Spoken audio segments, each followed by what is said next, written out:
যে একটা কিছু পানিশমেন্ট হবে, তো ফাঁসি হবে কি কারাদণ্ড কোনটা হবে সেটা জানতাম না। এখন শুনতে পারলাম যে ওনার ফাঁসি হবে, আমার ফাঁসির আদেশটা হয়েছে। And it is very unfortunate for our society. As a human being আমি বলতে পারি যে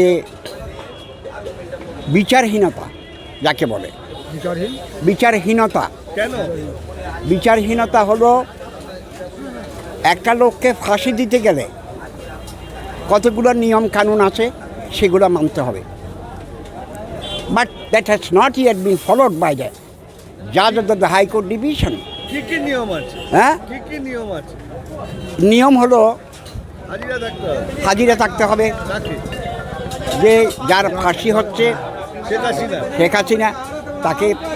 আর ইট ইজ এ ফলস কি, ফলস ফ্যাব্রিকেটেড মোটিভেটেড কি, মিথ্যা মামলা করা হয়েছে। হ্যাঁ মিথ্যা মামলা করা হয়েছে। এবং কতটুকু কার্যকরী হবে জানি না, তবে যদি উনি আপিল করে, একবার বলেছি আপনাদেরকে, আপিল করলে ওনাকে যেতেই হবে, 1 মাসের মধ্যে ওনাকে ওখানে প্রেজেন্ট থাকতে হবে, না হলে না হলে ওইটা কার্যকরী হবে।